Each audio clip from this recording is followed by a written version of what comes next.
Stephen A. Smith, where does Serena rank amongst the greatest athletes ever? I think a legitimate argument could be made. She's top 2. Who's the other? I think, listen, I like to say Michael Jordan because he's undefeated, 6 titles. I know that Bill Russell was obviously a champion. The absence of parity back at that particular moment in time, I just got questions about that, just different age. Maybe I should have a greater appreciation for it. I mean, the man won 11 titles for crying out loud in 13 years. I get that. But Michael being undefeated, 6-0, walking away from the baseball, walking away to play baseball, retiring after his father had passed away, 3 peats on 2 occasions. Legitimate argument could have been made he could have won 8 straight, but also the iconic figure that he was. Magic Johnson, along with Larry Bird, played a pivotal role in opening the floodgates for black guys like Michael Jordan to go mainstream. If there were no Michael Jordan, there would not have been a LeBron James, per se, in terms of how much of a global iconic figure and brand that he is. But I marvel at Serena Williams. 23 majors, singles majors titles, still chasing Margaret Court, just 1 short.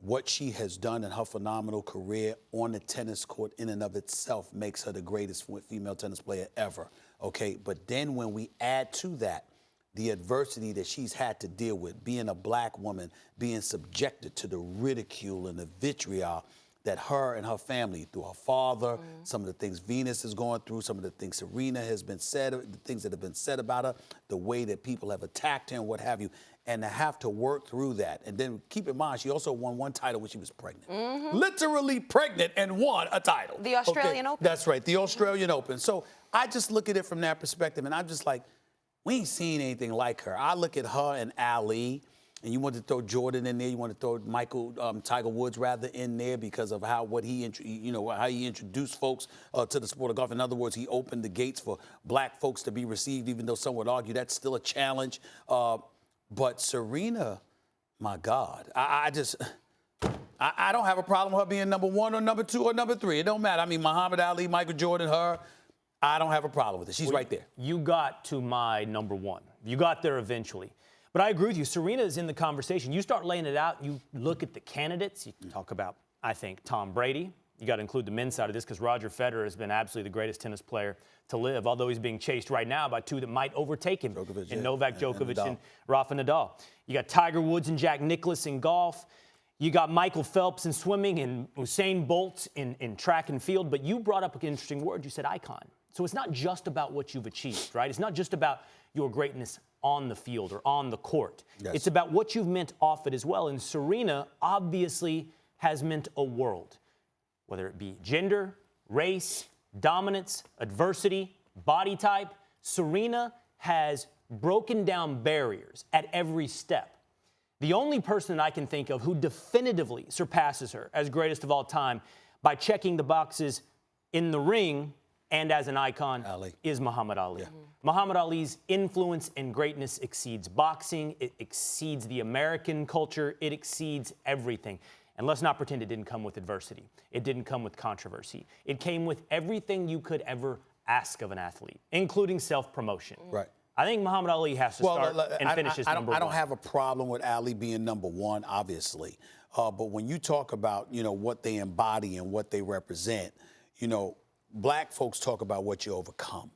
And obviously that would put Ali first and foremost above everybody because of what how he was stripped of his license to fight, how he was threatened with incarceration, how he was facing 5 years in prison minimum, etc., how he was a pariah and considered unpatriotic, and all of these different things that came with it. And that's why, on my radio show, I stop people that bring up Colin Kaepernick and compare him to Muhammad Ali. There is no comparison. No disrespect to Colin Kaepernick, but there's no comparison there. I don't allow that on my radio show. Truly, Stephen A., it's hard. I wasn't alive during that time. That's right. You were young during that time. Muhammad Ali and the culture and environment that he did all of this in, the way the United States was in the 1960s, it's really hard for us to understand. It's really hard for us. Well, you could say that. It's abstract, Stephen A. It's historical. To some degree, but I will tell you this. He was stripped of a championship. Colin Kaepernick didn't have a championship. Right. He was prohibited from making money. Not only did Colin Kaepernick make money before kneeling, he made money after with his grievance and his settlement, for crying out loud. There's a plethora of things that you can point to that Ali had to endure and palpable things that it cost him. That is not necessarily the case with Colin Kaepernick. Sure. Now, I don't mind saying that because I certainly don't want to disrespect or impugn what Colin Kaepernick did by any stretch of the imagination. But I'm not going to allow anybody to compare what he's done, what he's endured, to what Ali endured. It doesn't compare. It doesn't. The scale is different. And I think your third is worth mentioning again as well. That's Michael Jordan, because his cultural influence is massive. Yes.